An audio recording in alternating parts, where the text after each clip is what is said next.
Louis Favreau, tu es le président et fondateur, avec ta conjointe d'ailleurs, Lucie Fréchette, du Fonds Solidarité Sud. Oui. Et cette année, on fête notre 15e anniversaire et c'est ma 3e vie. Hein? C'est-à-dire, après l'intervention communautaire intensive à Montréal, après l'Université du Québec en Outaouais comme professeur et chercheur, c'est le développement d'un fonds de solidarité avec des communautés du Sud. Ma conjointe et moi, on arrive ensemble à la retraite et là, on se dit, nos expériences qu'on a eues dans le Sud nous amènent à faire en sorte qu'il faut créer une organisation de solidarité internationale. Mais ça ne correspond pas à ce qu'on connaît du genre d'organisation de coopération internationale québécoise, qui sont uniquement dans le plaidoyer et le développement social, alors que nous, c'est un projet économique. Le Fonds Solidarité Sud naît en 2010 avec une trentaine de retraités qui sont de différentes régions du Québec. Et comme d'habitude, les organisations que j'ai étudiées avant de partir ça, c'était SOCO-DVI et c'était l'UPA-DI. Or, qu'est-ce qu'ils font? Hein? SOCO-DVI, ça fait 40 ans, cette année, qu'ils font du développement de coopératives dans les pays du Sud. Hein? Ça, c'est pas connu, c'est très peu connu, là, mais c'est 40 ans. 40 ans. Ouais. Et l'UPA-DI, c'est 32 ans de coopération. Alors, l'UPA-DI, c'est avec les organisations paysannes.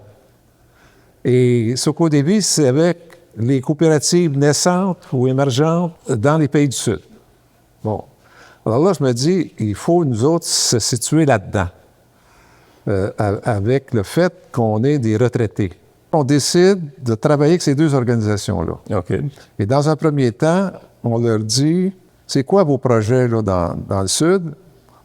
Et donnez-nous 2 ou 3 exemples de projets qu'on pourrait soutenir. Et là, on choisit à l'intérieur ça, les projets qui nous correspondent plus, parce que la ligne de fond qui était la nôtre, c'était le développement économique local, de 1. De 2, la transition écologique des communautés. Et de 3, la finance solidaire, l'épargne, l'accès au crédit. Bon. Ce qui nous a amené, nous, à privilégier l'économie des territoires. Et dans l'économie des territoires, il y a 2 clés majeures, l'accès au crédit, l'accès à l'électricité. Bon, quand on est au Sénégal, 75% du monde rural, ils n'ont pas l'électricité, mais pas pantoute. Alors là, mais personne ne s'occupe de ça dans la coopération internationale. Mais bon, on apprend ses échecs aussi.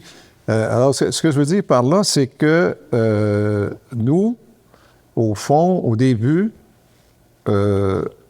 on découvre, avec le PADI, une organisation paysanne soutenue par le PADI. C'est 2500 familles, là. C'est 90 villages dans lesquels il se crée un fonds de crédit agricole. Ah, ça c'est intéressant. Il y a un financement qui vient du Québec, mais qui sert pour développer un fonds de crédit agricole. Et ça marche. Ça a marché depuis cette période-là.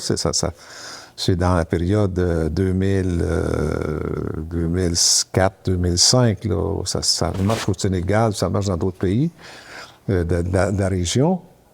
Alors, nous, on a soutenu, on a dit à l'UPA-DI, bon, on est prêt à mettre 5 000 $ dans ce fonds-là.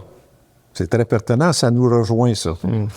Là, l'organisation paysanne en question a dit non, on n'a pas besoin d'argent à ce niveau-là, on est assez bien grillé. Mais on a un laboratoire de semences paysannes qu'on a commencé à développer, puis là, ça nous prend de l'argent. Paf! C'est là qu'on a mis l'argent, tu vois. Alors, mais en même temps, on découvre que la Société d'investissement solidaire française, la CIDI, qui est un fonds d'investissement avec Terre solidaire, l'ancien comité catholique contre la faim et pour le développement, soutient le démarrage de l'électrification des 90 villages. La CIDI dit, nous, on vous finance aux 2/3 pour 7 ans et trouver l'autre tiers pour avoir de l'électrification rurale verte dans les villages par réseau de panneaux solaires. Ça a duré 10 ans, l'expérience. Hein? Alors, à ce moment-là, ce qui se passe, c'est que la caisse d'économie de l'organisation paysanne s'en va dans les villages et s'adresse aux femmes en disant on pourrait avoir éventuellement des panneaux solaires pour plein de choses dans vos villages. Ils créent des mutuelles d'épargne crédit. Et c'est ça qui a rentré dans les 90 villages l'électricité, tu vois. Bon. Alors moi, partant de ça, que j'étudie à fond à partir de la documentation de la CIDI, je me dis, il faut aller dans ce sens-là au Québec. Et là, le PADI, on mène une recherche là-dessus, sur l'électrification, les nouvelles donnes de l'électrification en Afrique de l'Ouest. Ce qu'on découvre, c'est que les micro-réseaux de panneaux solaires sont la solution pour les communautés parce que c'est des communautés en milieu rural qui n'ont pas accès à l'électricité du tout, contrairement aux villes, qui ont en partie accès à l'entreprise publique d'électricité, tu vois. Alors, du PADI, au début, ils disent « Ouais, mais nous autres, on ne connaît pas ça. » J'ai dit « Vous ne connaissez pas ça? Vous avez connu ça. Il y a 63 coopératives d'électricité dans les années 40 que vous avez développées avec l'aide d'une trentaine de municipalités rurales. » Ah bon? Et c'est parti par là. C'est-à-dire que là, l'ancien secrétaire général, André Baudouin, c'est le secrétaire général du PADI, il clique là-dessus, et là, au Sénégal, on est en train, dans une région du Sénégal, de soutenir une démarche intégrée d'économie circulaire. Production locale, transformation par des collectifs de femmes entrepreneurs et vente sur le marché et en même temps accès à des petits déjeuners pour les écoles. Tout ça avec un appui du fonds surtout sur l'électrification de l'école, l'électrification, il faut bien des frigos si tu veux faire. Bon, alors la coopérative de femmes, avec les panneaux solaires, etc. Tu vois, bon. Alors, c'est dans ce type de projet-là qu'on est. Et du côté du Pérou, dans lequel on a fait une priorité, ça a été, encore là, un fonds de crédit agricole. Mais là, on a changé ce qui passe. On a passé d'un soutien à des projets précis, des entreprises. Une entreprise de femmes en train de créer un design pour des robes qu'ils vont mettre sur le marché. Un autre, c'est une coopérative de café ou de cacao, bon, etc. On a soutenu plein de choses comme ça dans les premières années. Mais après ça, on s'est dit, il faut changer d'échelle. Et là, au Pérou, on a commencé en 2021, petite agriculture, l'agriculture encore beaucoup de subsistance. Et à ce moment-là, ils nous disent, ils nous envoient un projet à 60 000 $, puis ils nous disent, on voudrait avoir 35 000 €. Là, on dit non, on ne marche pas là-dedans, c'est du court terme. On vous offre une coopération stratégique sur les 3 à 5 prochaines années. Et c'est là qu'on vient de signer une entente avec eux, le PADI et un fonds de crédit agricole péruvien, le FOGAL, pour soutenir la démarche de ce réseau-là pour les 50 associations et coopératives de producteurs agricoles dans ces 5 régions-là.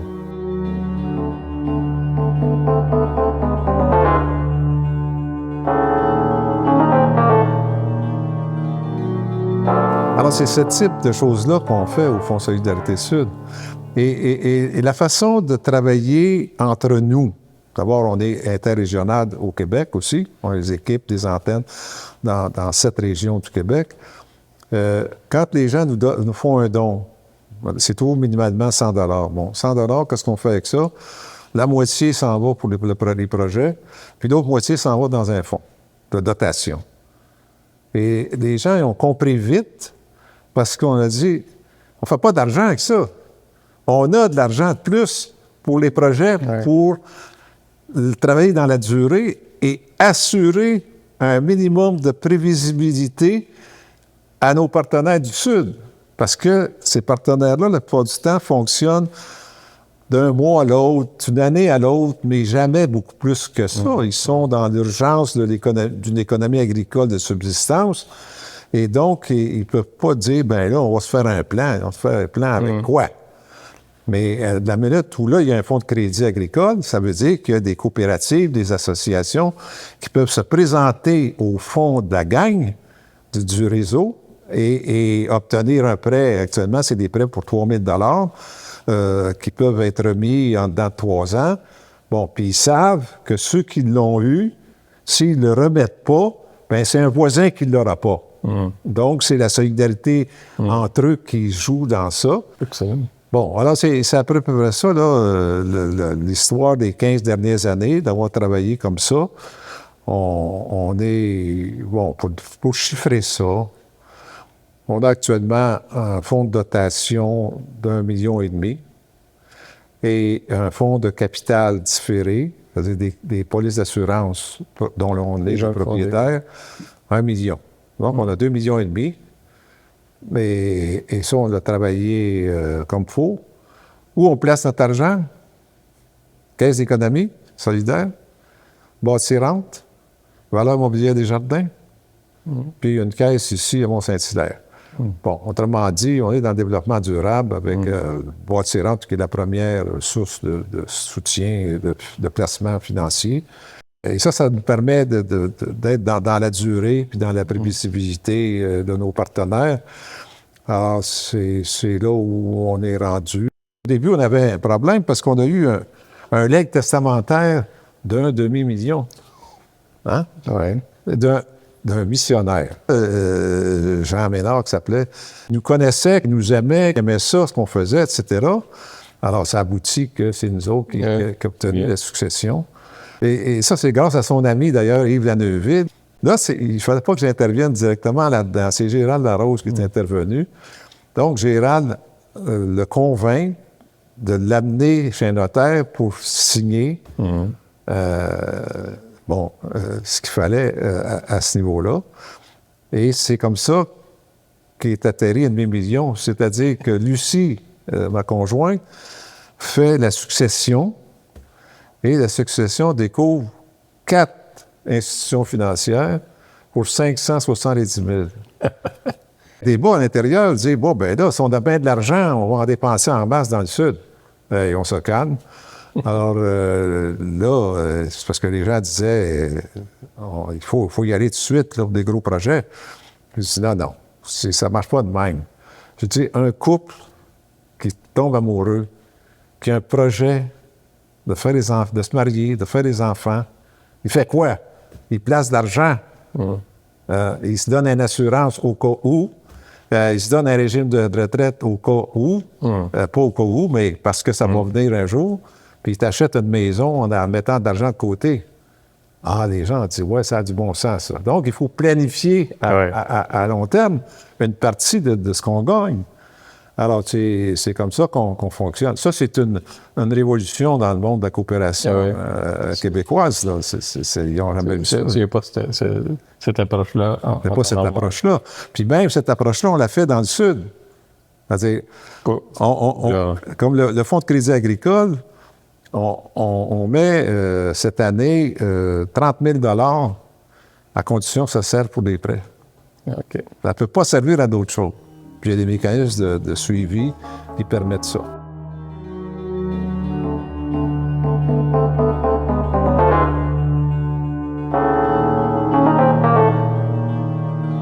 Dans le contexte international actuel qui est assez inquiétant, sur beaucoup de plans, sur le plan de la paix, sur le plan de l'écologie, sur le plan de la justice sociale, est-ce que tu crois que l'économie sociale et solidaire, qui se développe un peu partout de façon différente dans le monde, il y a là des espoirs de reconstruire ce qui se détruit, ce que des gens comme notre voisin du Sud, par exemple, détruit.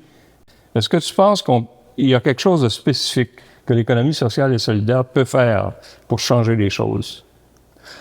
Au plan international, je dirais que oui. Il y a un basculement du monde avec l'invasion par les Russes de l'Ukraine. Mais ce qui m'a frappé au plan international, c'est le move qu'a fait l'Alliance coopérative internationale, ça c'est de l'économie sociale et solidaire, et les syndicats, la CSI, la Confédération syndicale internationale. Dans les deux cas, ils ont réagi très rapidement pour dénoncer l'invasion. Et deuxièmement, ils ont créé, chacun de leur côté, un fonds de soutien à l'Ukraine. Oh.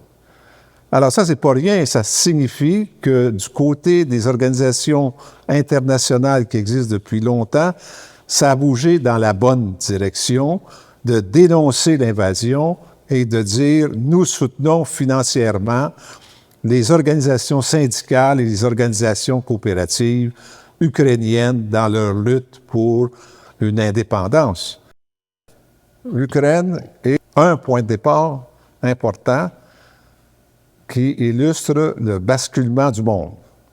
C'est-à-dire que les 80 ans issus de la Deuxième Guerre mondiale, avec une certaine paix sociale, fait en sorte que ça vient de casser parce qu'on revient avec les Russes, avec Poutine, à une situation où il veut refaire l'Union soviétique. Ouais. Bon, l'Ukraine est le point de mire de l'avenir des démocraties en Europe. Et si c'est perdu, ça va coûter très cher aux démocraties. Bon. En passant, ce coup d'évi est depuis 2008 en Ukraine. Ah oui? Oui. Et ils font du travail de soutien à des producteurs agricoles qui est la base alimentaire de l'armée. Vous voyez, mais c'est les seuls à faire ça. Et nous, on n'a pas assez de moyens au Fonds Solidarité Sud pour s'embarquer avec eux autres là-dessus. Mais c'est capital ce qui se passe en Ukraine. La victoire ou une demi-victoire, ou peu importe, mais stopper la superpuissance russe, c'est fondamental. Deuxième élément important, évidemment, l'arrivée de Trump. L'arrivée de Trump fait en sorte que 90% du travail de solidarité internationale américain a passé au cash. Et donc, ça représente 40% de l'aide internationale. C'est énorme, parce que là-dedans, évidemment, il y a de l'aide humanitaire, mais il y a aussi du développement économique, local, etc. Bon, les Peace Corps, ça existe depuis très longtemps et ils sont très présents dans des centaines, pas des centaines, mais des dizaines de pays du Sud. Alors, c'est tout ça qui tombe d'un coup. Deuxièmement, l'analyse qu'on peut faire au plan international actuellement, c'est ce que j'appelle les 3D. On a un scénario depuis 80 ans qui est développement, diplomatie et défense. Là, il y a une inversion, c'est-à-dire défense, diplomatie et développement. Ça, c'est un retour, un basculement énorme, non seulement à l'échelle internationale, mais au Canada aussi. Bon, on le voit avec Cartney, ou c'est qui s'en va avec ses skis. C'est la défense qui est privilégiée pour l'avenir. Et je ne dis pas que c'est une erreur. La défense, il faut qu'elle soit là pour la suite des choses. Troisième événement, je pense, qui est majeur, c'est la dernière rencontre des deux superpuissances que sont la Chine en premier, avec la Russie et avec la Corée du Nord. C'est une première depuis 1959 que ces trois-là réussissent à établir quelque chose en commun. Et c'est pas par hasard que l'offensive russe en Ukraine a augmenté depuis cet événement-là, parce que là, les Russes ont encore plus l'aval des Chinois. Les Chinois, tout ce qui les intéresse là-dedans, c'est que plus ça affaiblit les États-Unis et encore plus l'Europe, mieux c'est pour devenir la première superpuissance. Bon. Donc, on est dans un contexte, puis là, quand on voit l'offensive qui commence à déstabiliser les pays périphériques de la Russie, l'arrivée des drones en Pologne, des démonstrations militaires approche des frontières, Lituanie, Lettonie, etc.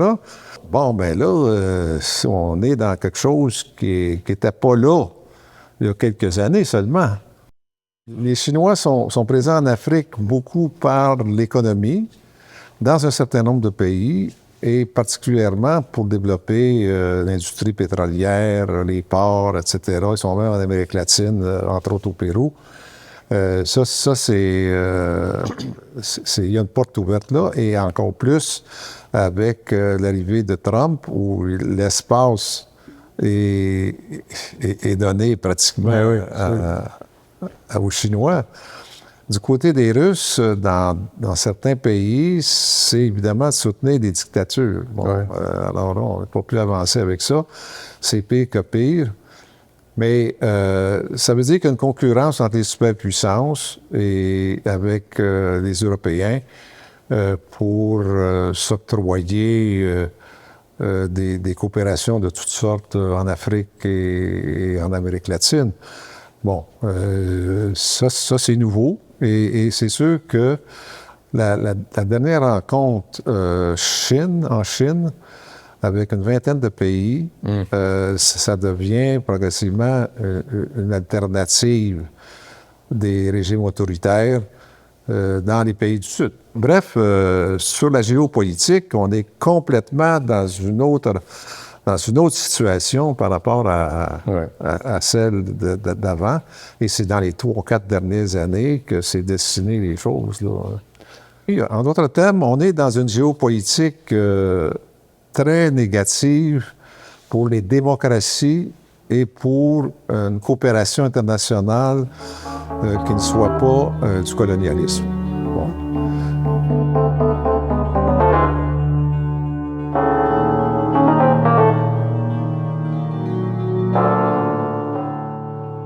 Concrètement, pour nous autres au Québec, ce que ça veut dire, c'est que la coopération internationale québécoise et canadienne va subir un choc financier.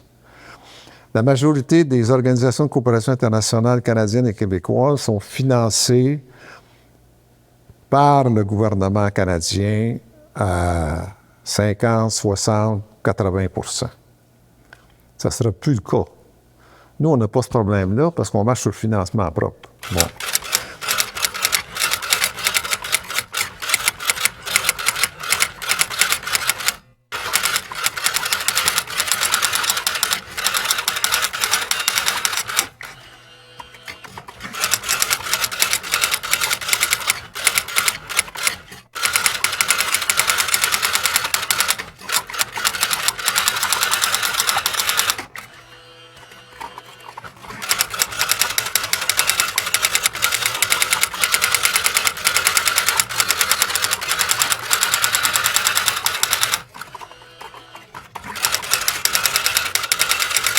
C'est dans ce sens-là que nous, le lac à l'époque qu'on a fait à 6 organisations, on s'est dit, il faut serrer les rangs, il faut développer davantage de coordination entre nous, pas juste des complicités, tenir des rencontres de réflexion, faire plus de travail en commun dans un certain nombre de pays, etc.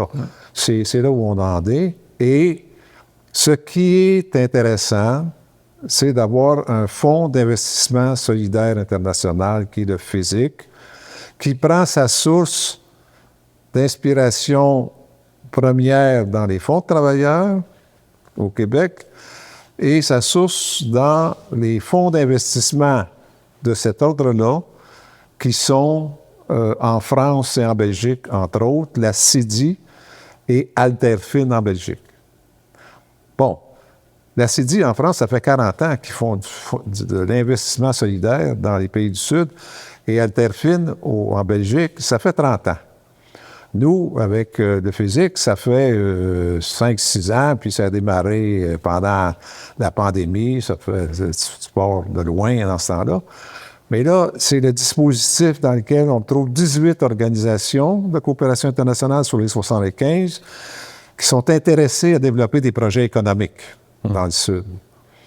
Et donc, c'est à partir de ce dispositif-là qu'on essaie de travailler. Le Fonds Solidarité Sud est présent au conseil d'administration, au conseil d'investissement, puis au comité de formation du physique.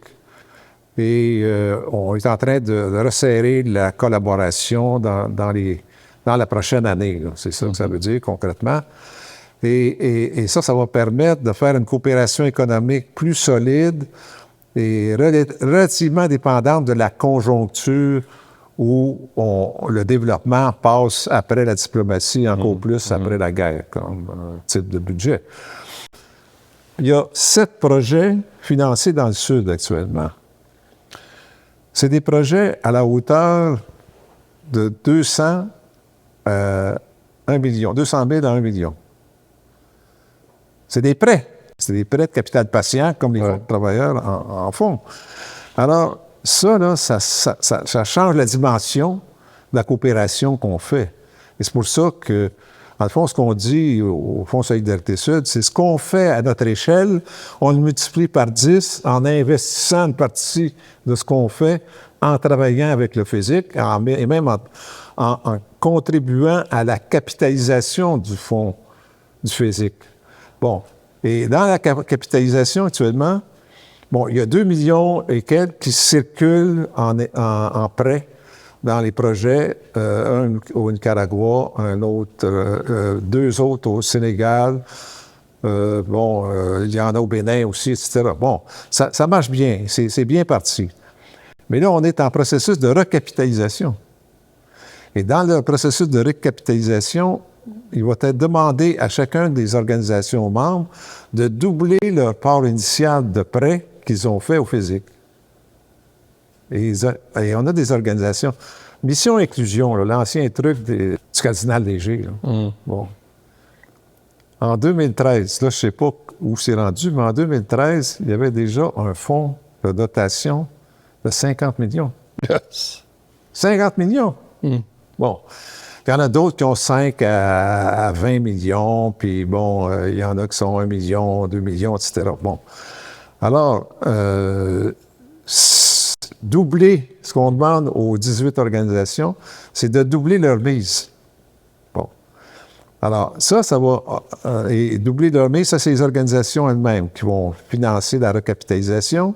Et il y a aussi les obligations communautaires. On fait une démarche de promotion d'obligations communautaires pour le physique. Du monde met de leur argent personnel dans une obligation communautaire, bon, concrètement, 5 000 $ dans le physique, avec un versement d'un intérêt convenable, probablement un peu au-dessus du marché, donc 4 %.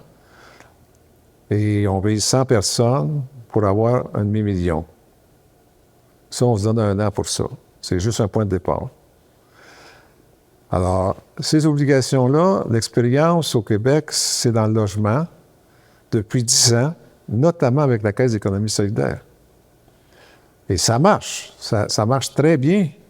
C'est-à-dire, c'est un financement complémentaire du financement public que le logement social et abordable obtient. Et ça donne des garanties de fonds propres à chacune de ces coopératives d'habitation. C'est ça la base, c'est ça on peut dire. Et donc, l'expérience est suffisante, après 10 ans, de faire ça, pour que la coopérative, la CDR, la coopérative de développement régional, c'est elle qui a l'expérience et l'expertise des obligations communautaires. Et c'est avec cette coopérative de développement régional qu'on travaille présentement le produit fini qui est projeté pour démarrer en janvier prochain. Bon. Selon toi, l'économie sociale et solidaire au Québec, dans toutes ses formes, là, Exemple, ouais. parce que c'est assez diversifié, Ouais. est-ce que ça a changé le Québec depuis les 50 dernières années? Ah, une très bonne question. Oui. Oui, très clairement. C'est-à-dire qu'on est dans une société où l'économie est plurielle. Une économie privée, une économie publique et une économie sociale et solidaire. Et en ce sens, on ressemble beaucoup aux pays scandinaves. Ouais. Bon, Pas assez à mon goût, mais... pas assez, effectivement.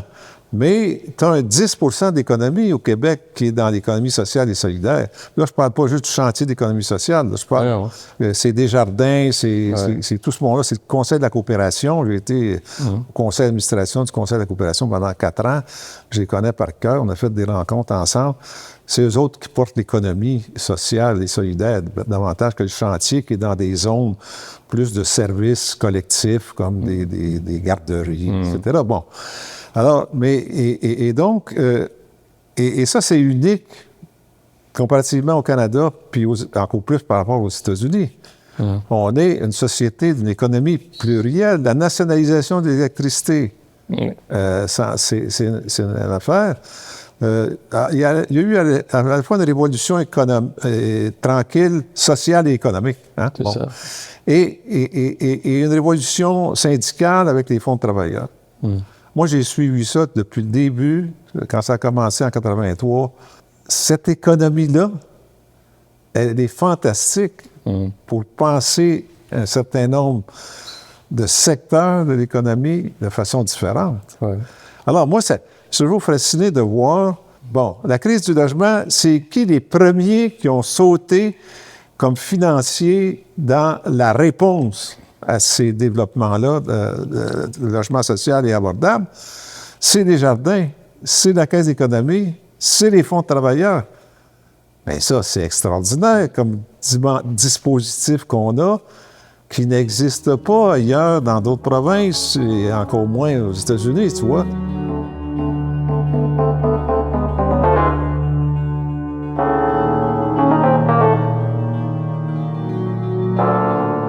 Mais ça, on est dans cette situation-là. On a à vivre avec.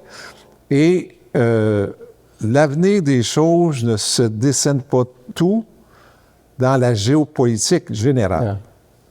C'est-à-dire que les possibles actuels ne sont pas à ce niveau-là, ils sont au niveau des collectivités locales. Un peu comme au Québec, d'une certaine façon, par où passe le changement social actuellement au Québec? C'est pas par les partis politiques du Québec, c'est pas par le gouvernement du Québec, c'est par un certain nombre de municipalités qui ont été, parce qu'il y a une génération qui est rentrée là, qui était environnementaliste, etc., etc. Le Fonds Solidarité Sud a été présent jusqu'à maintenant dans 6 pays. On est actuellement dans 3. On est au Guatemala, au Pérou et au Sénégal, dans des projets de longue durée. Et c'est à travers des collectivités organisées qu'on y arrive. Bon. Et avec l'apport des municipalités comme potentiel de soutien à des organisations paysannes et à des coopératives qui naissent dans les collectivités, avec une certaine crédibilité quand ils s'aperçoivent qu'ils ont un soutien qui vient du Nord. Alors, ce qui est important, c'est qu'on travaille toujours avec des organisations déjà présentes dans les communautés, qui sont des organisations qui, de toute façon, financement par le Nord ou pas, sont déjà existantes et solides. C'est des organisations paysannes et c'est des organisations coopératives. Ça, c'est du durable par rapport aux ONG, comme on dit, les organismes non gouvernementaux, comme ils disent généralement en Europe, et qu'on dit ici OCI, Organisation de coopération internationale. Alors, c'est là où on est rendu. Alors, par exemple, au Sénégal, ce qu'on fait dans une des régions, c'est avec l'Union régionale des regroupements paysans rattachée à un conseil général national des paysans. Alors, quoi qu'il arrive... Ça existe toujours. Hein? Ça existe toujours. Les recherches qu'on a faites au fond et avant à la chaire de recherche, on a interviewé du monde. On a écrit sur Socodévi et sur l'UPA qui, depuis 32 ans, soutient les organisations paysannes. Il y a une fondation de l'Union des producteurs agricoles, l'UPA, qui marche à partir des cotisations des membres, des agriculteurs. Des cotisations régulières. Effectivement. C'est pas une cotisation spéciale. Là. Ça fait partie de la cotisation. Ça fait partie de la cotisation. Alors, c'est des choses comme ça. Là, tu vois que... Parce que c'est des organisations solides ici, c'est solide pour aussi les partenaires avec lesquels on travaille. Mais ce qui nous intéresse, c'est de sortir du micro-projet. Aussitôt qu'on a commencé, on a eu une occasion en 2012 avec Socodévi qui nous dit il y a une coopérative forestière de femmes et de jeunes qui est en émergence au Honduras. On met de l'argent là-dedans, voulez-vous en ajouter? On a dit oui, mais c'est quelle sorte d'environnement qu'il y a? Alors, ils ont dit, parce qu'ils sont wise à Socodévi, l'expérience qu'ils ont, ils ont dit il y a déjà un réseau de coopératives forestières à l'échelle nationale. Il y en a 19 coopératives forestières. Et là, ça serait la 20e. Donc, il y a un environnement favorable, ce qui fait qu'on soutient pendant 3 ans cette coopérative-là, mais on sait qu'après ça, ou en même temps que ça, elle s'insère dans un réseau qui fait que ça dure. Bon. Alors, il y a la préoccupation qu'on a, c'est fédérer les initiatives locales.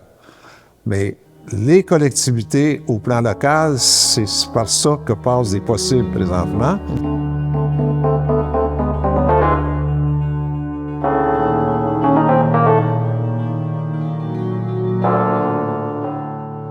Il y a une sorte de constance là, dans tes engagements.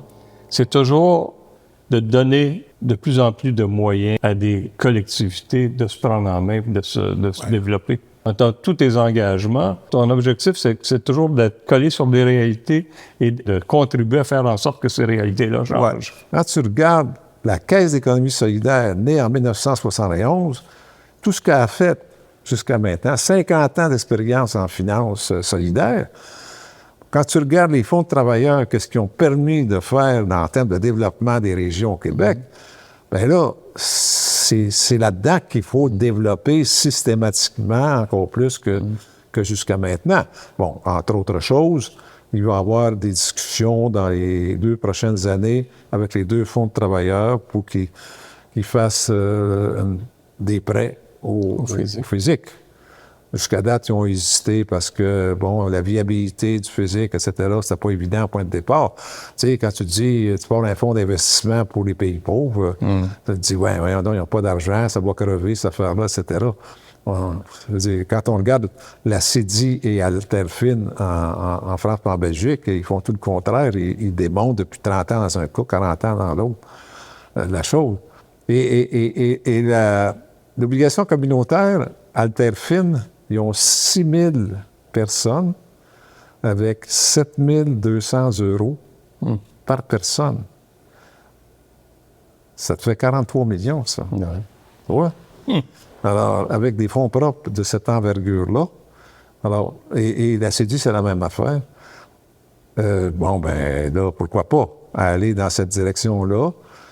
Qu'il arrive n'importe quoi, à la limite, dans la géopolitique des choses, il y a des réseaux dans lesquels on est, il y a des financements durables qu'on a qui vont permettre de faire avancer un certain nombre de choses. Bon, sinon, l'univers des possibles est là. Encore faut-il le travailler et de ne pas arrêter comme bon nombre d'OCI font, d'évoluer dans le souhaitable. Il est souhaitable qu'on ait, etc. Bon, la justice climatique, tout ce que tu voudras. Oui, mais comment tu mets en application la justice climatique? Nous, on a un plan de match dans les communautés qui est pour assurer le développement durable. Bon, puis on a ce qu'on appelle les 4 F, c'est-à-dire food, fuel, finance et forest. Il faut du travail, assurer une agriculture durable. Il faut assurer une forêt reboisée pour une meilleure agriculture. Il faut assurer une électrification avec des énergies renouvelables. Et il faut des financements durables qui sont là parce qu'ils ont développé eux-mêmes avec nous des fonds de crédit qui nous permettent ça. Mon cher Louis, je te remercie parce que ce travail de réflexion sur l'économie sociale et solidaire, inspiré de toutes tes expériences personnelles au cours des années, nous éclaire et peut nous rassurer sur la situation un peu catastrophique sur le plan mondial. Je suis honoré, mon cher, d'avoir été interviewé par votre organisation. Merci.